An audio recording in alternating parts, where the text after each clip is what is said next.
Okay, and so today I would like to welcome Masatoshi Sato to talk to me about research in applied linguistics and second language acquisition.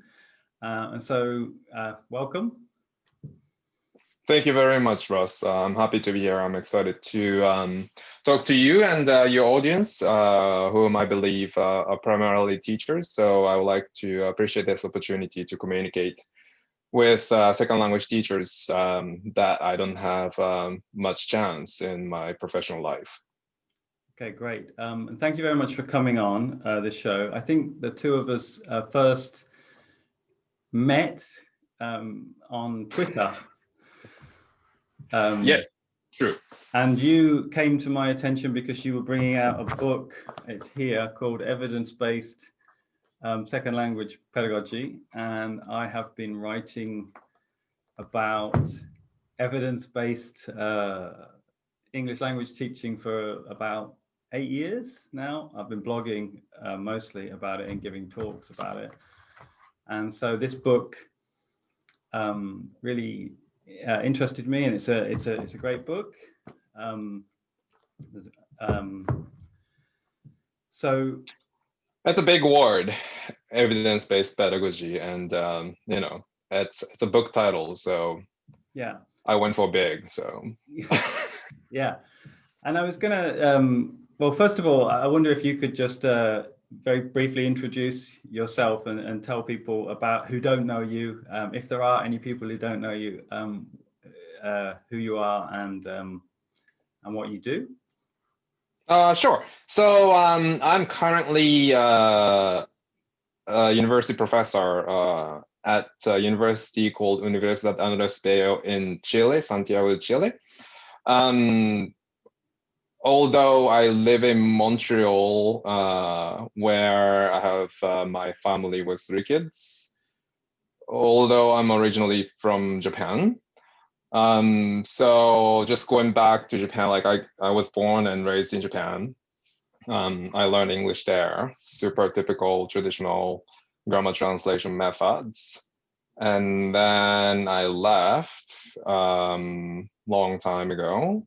And then I did master's and PhD at McGill University. And then I went to Chile, and then I've been teaching in Chile for the past 10 years. And so I deal with different research topics, mainly because I can't do the same thing over and over. So like whatever interesting topics I find, I tend to grab onto it.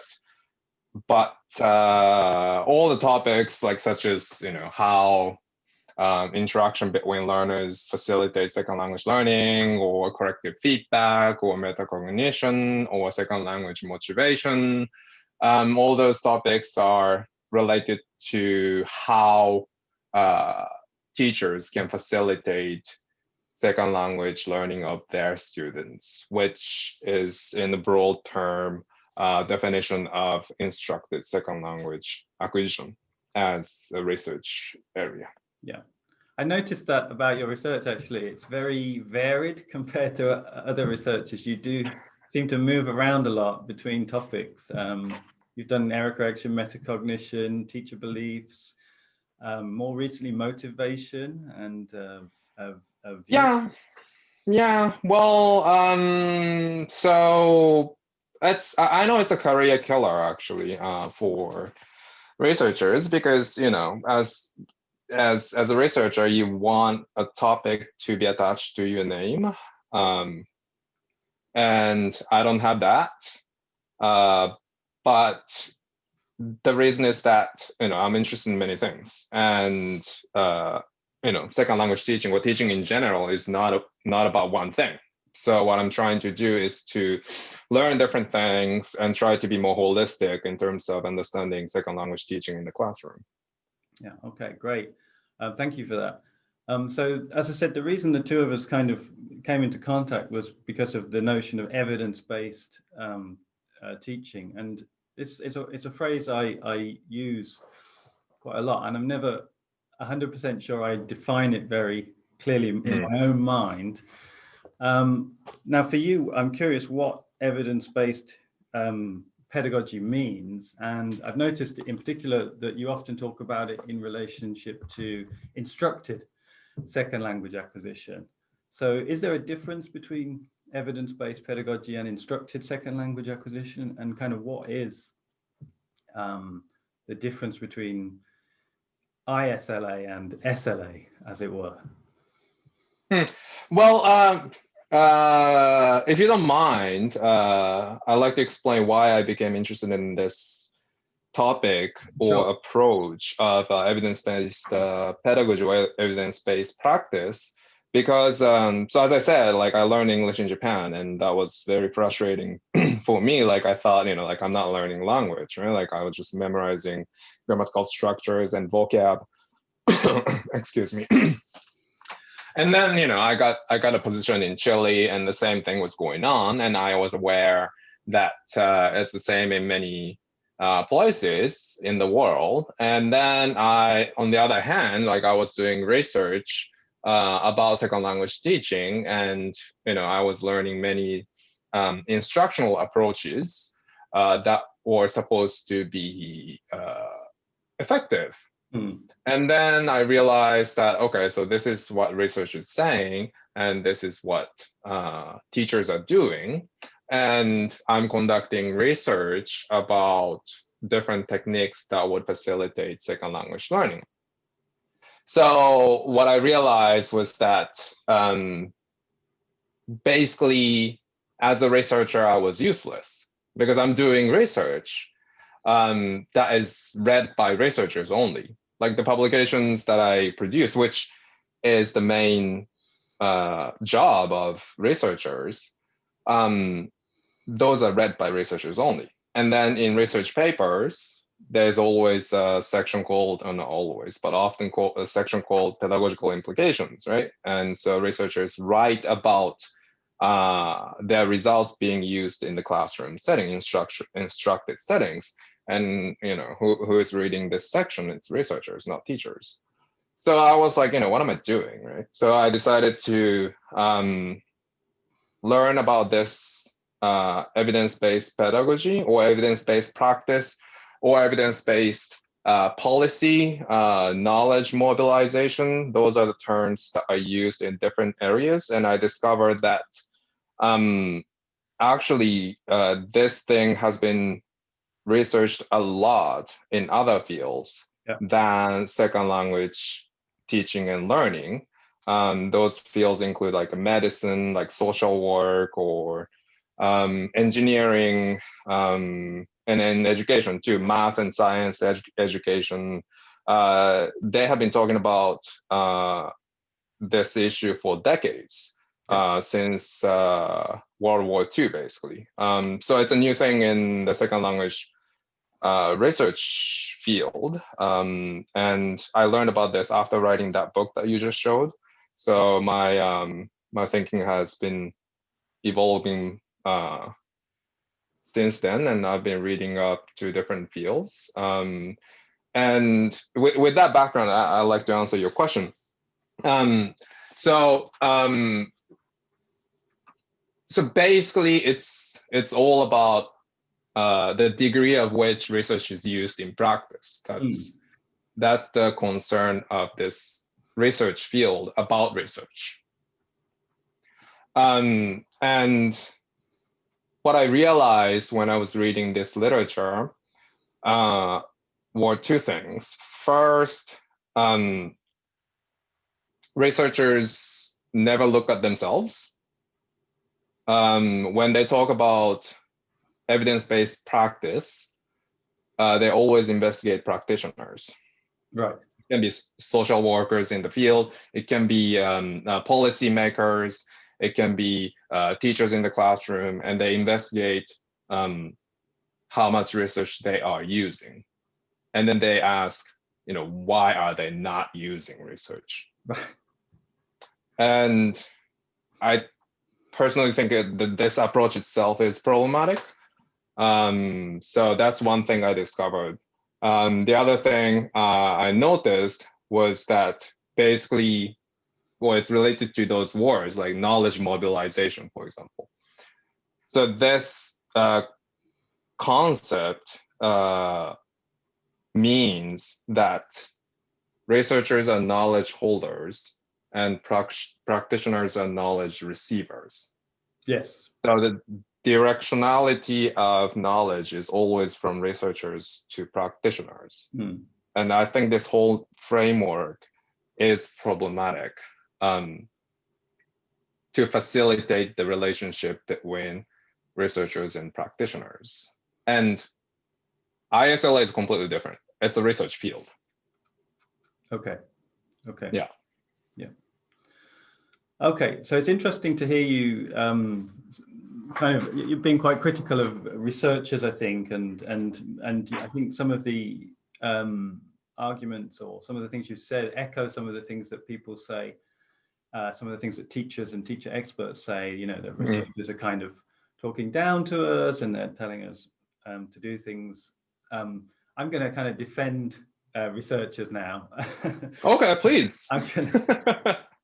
I'm gonna. That may be a way of kind of complementing perspectives. Yeah, I think maybe because you're in the more in the research arena, that you can be more critical of the researchers, and I can be more critical of the teachers, perhaps. But I think that is true to some extent. But I also think that research has a lot to offer teachers, and one of the frustrating things for me is seeing whatever fashion is currently taking over teaching, or whatever discussion is currently happening, and then finding papers that were written on this subject, you know, in the 1990s, in the 1980s, written to a level of detail which is far greater than the discussion that you're seeing on Facebook or Twitter or whatever.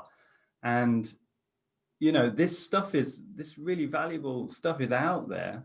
It's been looked at by researchers quite often. I'm not talking about everything, and I'm not saying that everything that researchers do is beneficial for teachers, but there are certainly things such as error correction, research into feedback and error correction, which are really useful for teachers. And yet, you know, there's no knowledge of it quite often. It's not presented to teachers. And I think that sometimes researchers can get a bit of a bashing, and I want to move on to talking about the gap between researchers and teachers, which is a subject which I think has been discussed for about 40 years or so.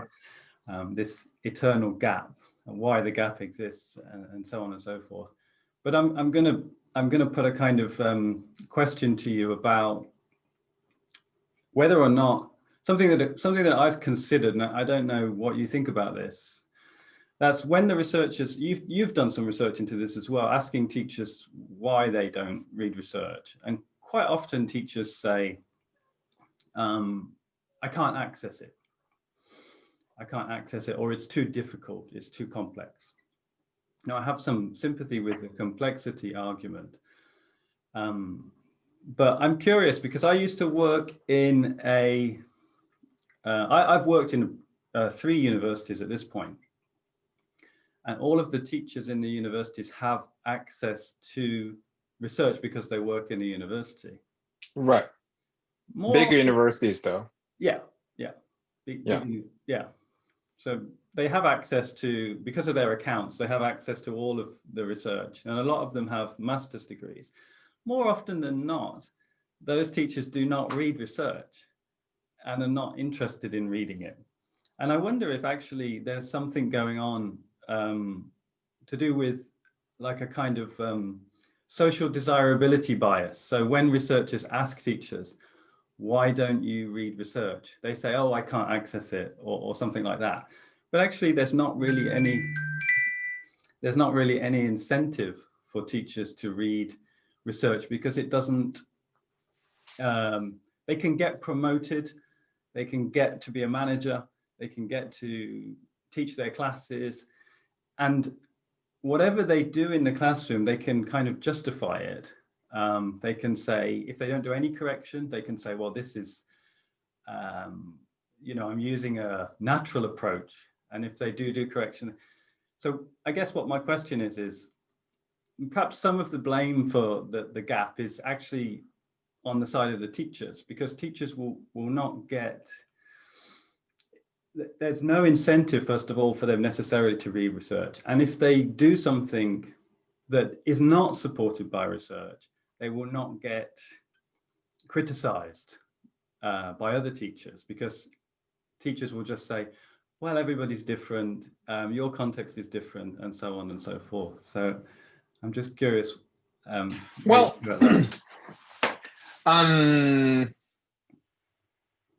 well, I guess I beg to differ.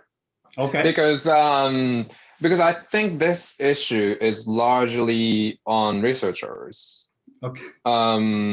Because, as you said, like they're happy with what they're doing, right? They don't have any incentives, financial or cultural incentive, to use research in their classroom. But on the other hand, researchers need teachers. It's actually always researchers who have been yelling about this issue.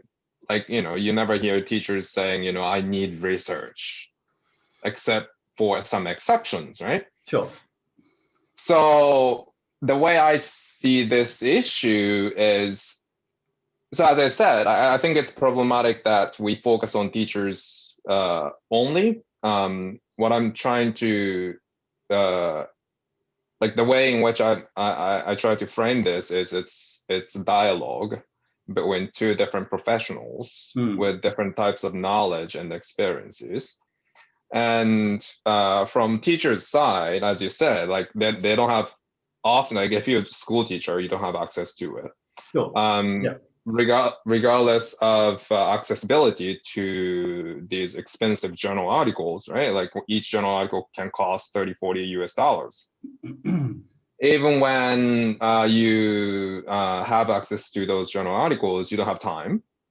Sure. And if you, even if you had time and access, it's research papers are written in, full of jargons and statistical methods and results and, kind of philosophical writing, which is considered as scientific, right? And that's how researchers operate, and that's how we publish in top journals.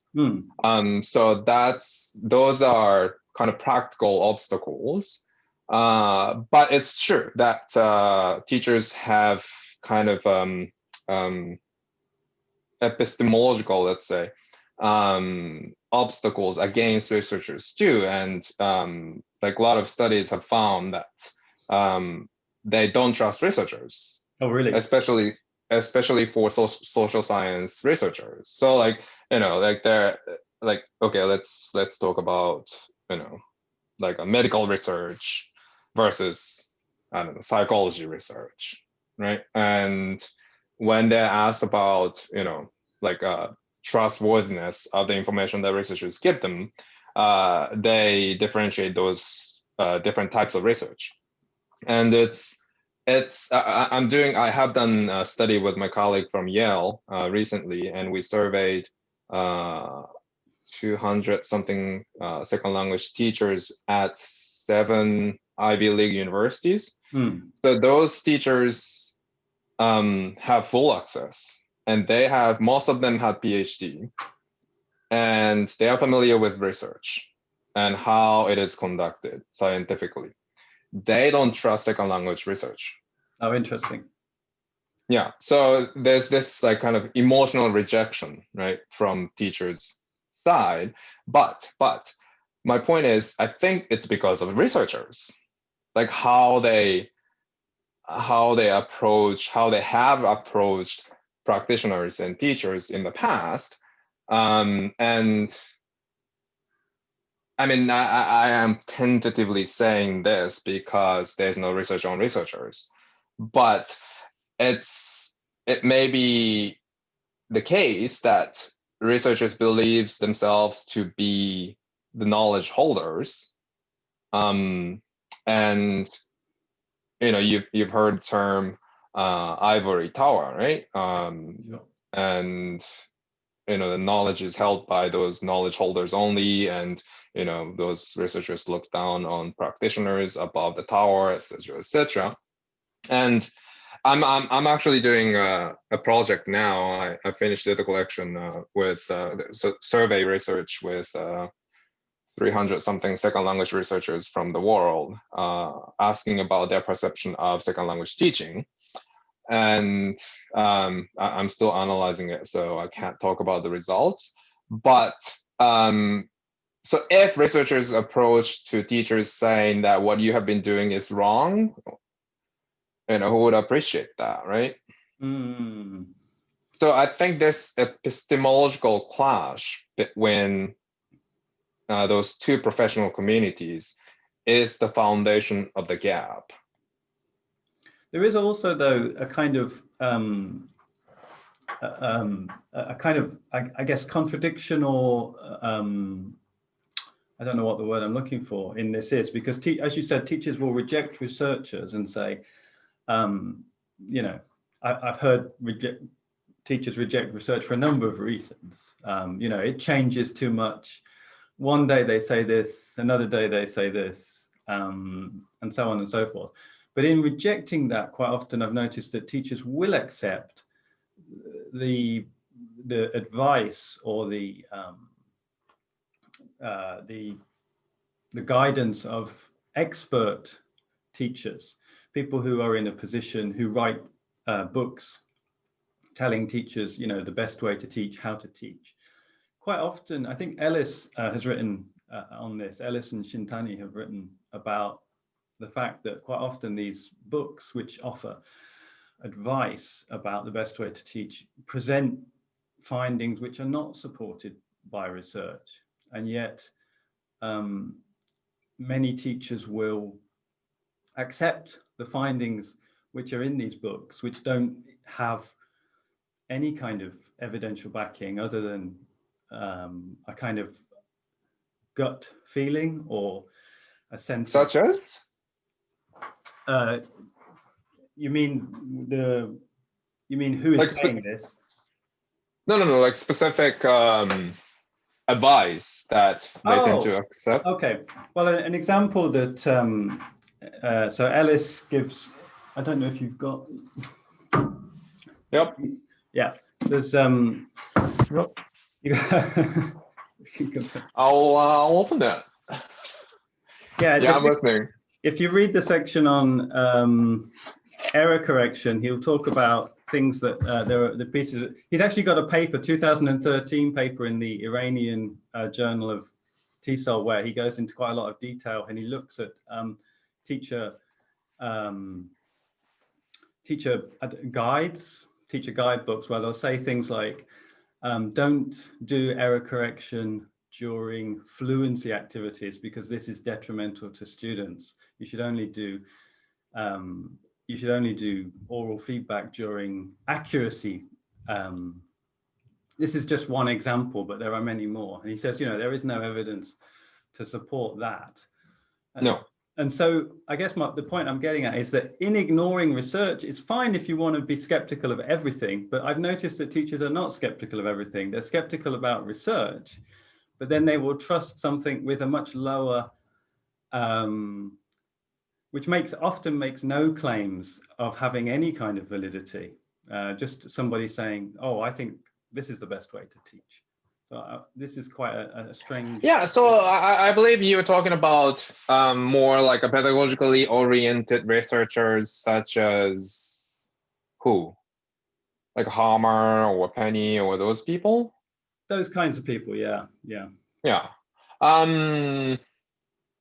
I think that is based on the perceptions of research. Like it's true that science changes, right? Like advice changes. Like, in the past, like coffee was considered as a bad drink, and now, they're saying that you should drink 5 cups a day or something like that. Like, in February, American government was saying mask was unnecessary, and now they're screaming about it. Although, as a Japanese, it was clear. Like I was like, what are you talking about? Of course, masks are important. And so those things change, right? And that is not good for developing trust in public. That's true, but that's the nature of science as well. Science evolves. Yeah. So that's one thing. Corrective feedback research as well. In the past, when like crashing was the hero, corrective feedback was evil because it leads to learning rather than acquisition or whatever.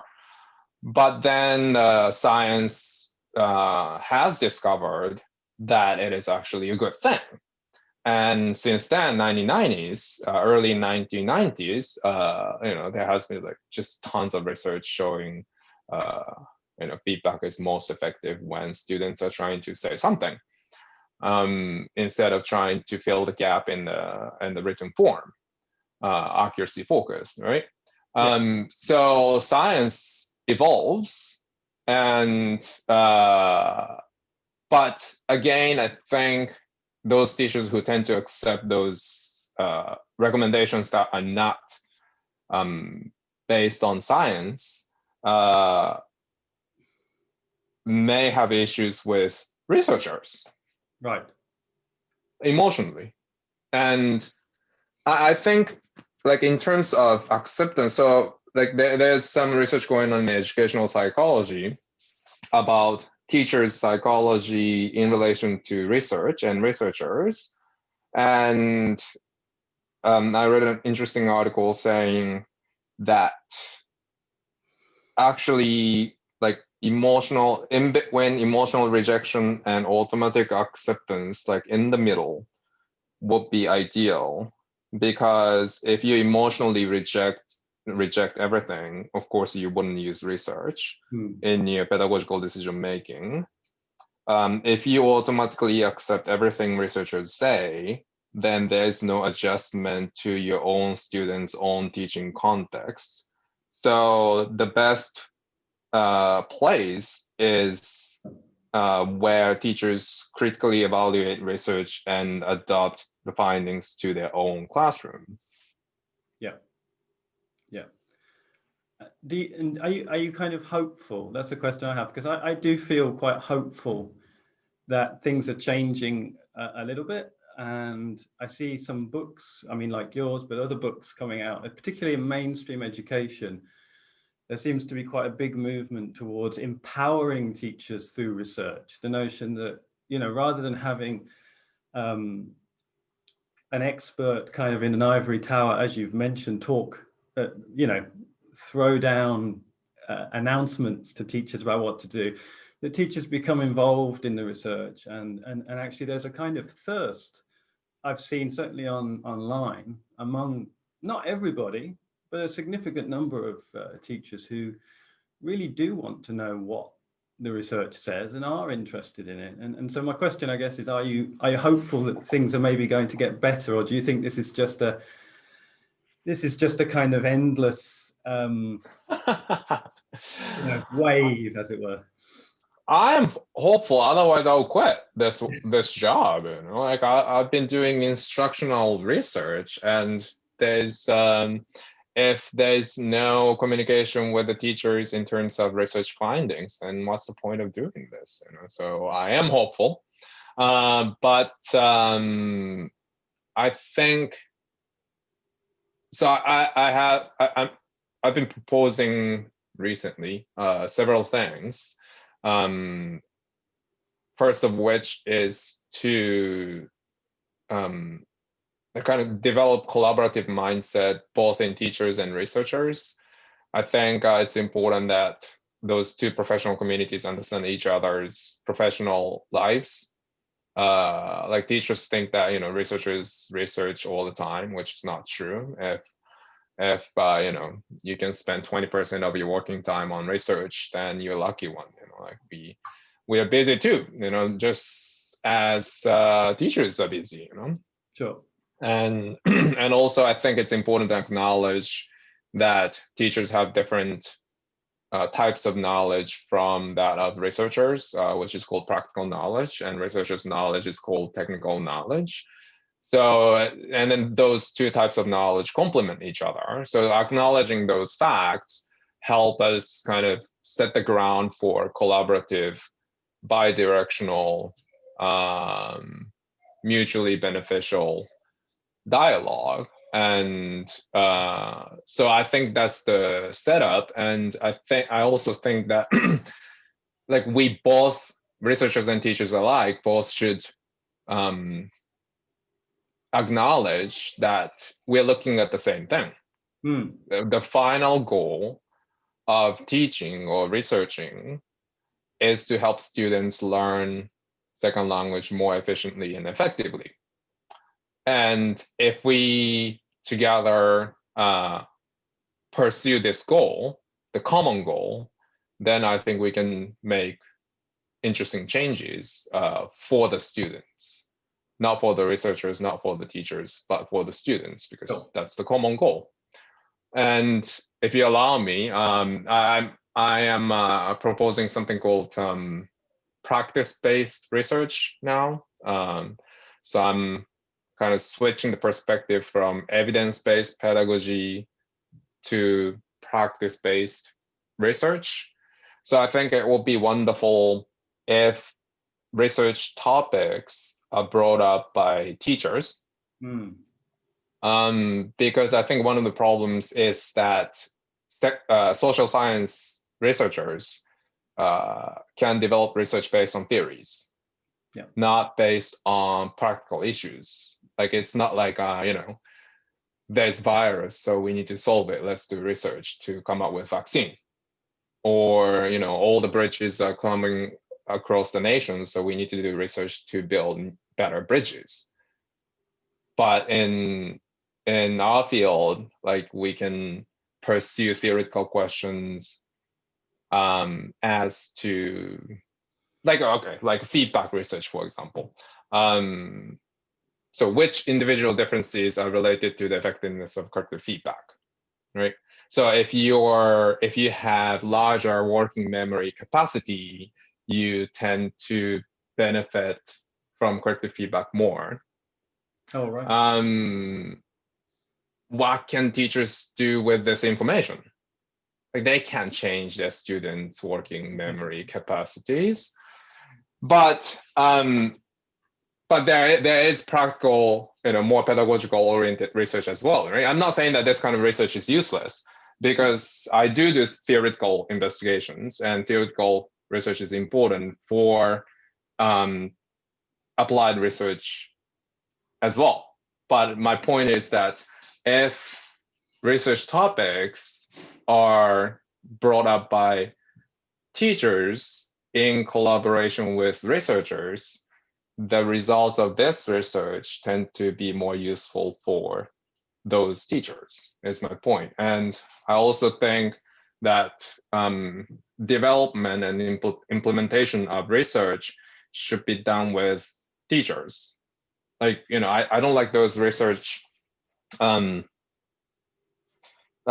studies that researchers develop intervention materials and they go into the classroom, implement those materials, get the data, and report results saying that this is good because it was conducted in classroom. Right. But to me, it's not really classroom-based research because of the intervention materials. Like they're not related to what they're doing in the classroom in their regular lives. Nothing to do with the curriculum, nothing to do with students' goals, etc., etc.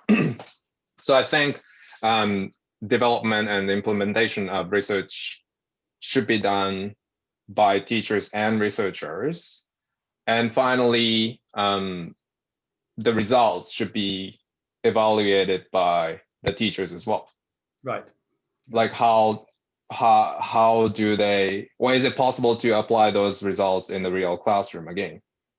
So I'm proposing this practice-based research in which this cycle of developing research plan, implementation, and evaluation goes circular and also it switches perspective of researchers and teachers in terms of where the knowledge is from and who is the owner of research. And if teachers feel the ownership of research, I think it's more likely that they're going to try it out. Do you think there's maybe a tension between the types of research that are possible and the types of questions that teachers would like answered? So I remember a colleague who was doing a master's degree and wanted to know what the optimal amount of teacher talking time was in a classroom. And when she started to look into that topic, she realized, I guess, how difficult that question is to answer on a number of levels. So yeah, do you think that maybe the things that teachers want to know and the things that researchers can actually find out? Oh yeah. That's one of the problems, and even when so I said, like, for teachers to engage in the conversation or in the dialogue with researchers, there are like practical obstacles such as time and physical access and etc. etc. Like, I think researchers have practical obstacles as well. One of which is just the nature of research, because like, teachers tend to ask questions that are rather broad. Yes. Yeah. What do I do with my unmotivated students? What's the best task to teach speaking? Right. Yes, exactly. So those questions cannot be answered by a single study, and that's the nature of research. Like, research studies are necessarily narrowly focused with specific group of learners in a specific learning teaching context. Yeah. So it's understandable that teachers are doubtful of the generalizability of research, but that's why we need to accumulate findings. And so that's one of the practical obstacles for researchers to be convincing. Like teachers reasonably would say, like, it's just one study. Like, what are you talking about? And you're talking about specific, like, really little thing. Yes. But we can't avoid that. No. And it's a kind of incremental, gradual process of building up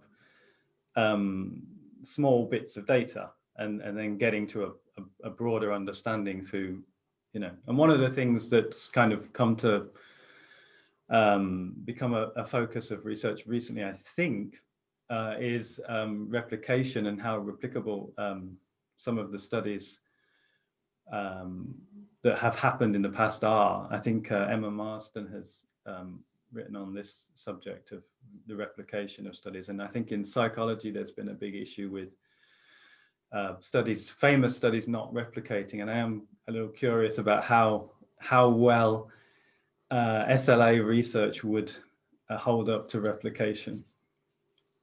Yeah, it's called replication crisis, and it's related to open science movement at the same time. The logic is that if those data sets and intervention materials are completely open and accessible for other researchers, then researchers can replicate and re-examine or confirm or disconfirm previous findings. And it happened 2015 in psychology, mainstream psychology, that I think it was like 50% or some. It was less than that. I think it was about only 30% replicated.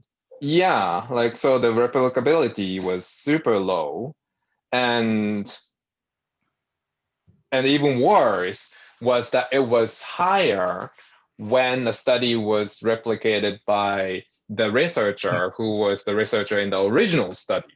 Right. So you can say that, okay, there's something going on, or you can also say that this researcher knows details of the study, so the results were replicated. Yeah. But yeah, so I believe replication research is important. Yesterday, actually, my paper came out from language teaching about replication, Oh, about peer interaction research. But as I said, I mean, if I can't do personally, right? If I can't do research on the same topic, like replication, forget about it. Like I would encourage other researchers to do it because I believe it's important. But in general, yes, that's one of the things that second language research has adopted from other educational psychology research. Replication, meta-analysis, open science, those things are things in second language research now.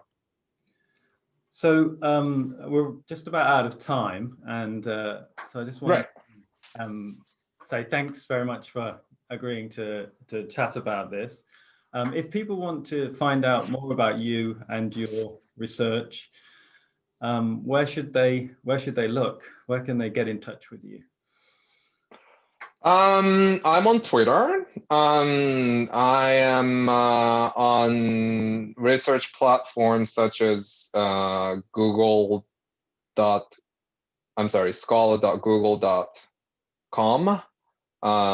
Another platform where you can find my research is called researchgate.net. In those platforms, I've been uploading my research, some of which may be illegal, but I believe in sharing. And I don't like, as I explained, I don't like the fact that teachers don't have access to research. So and also, like, I would like your audience to just communicate with me, email me for specific questions, specific research. I'll be happy to share my research or opinions. Okay, and some of your papers are on OASIS, is that right? The OASIS database? Oh yeah, of course. I should have mentioned Oasis. Emma would be upset. So yes, Oasis is another initiative to facilitate the relationship between research and practice. And Oasis is a database where researchers write non-technical summaries of their research studies, one-page summary. And there you can find several of my research studies written in normal way. Oh, yeah, okay, non-academic ease. Yes, non-researchy. Right. Okay, well, thank you very much for your time, Masatoshi, and it's been a great pleasure to talk to you today. It was my pleasure. Thank you, Ross.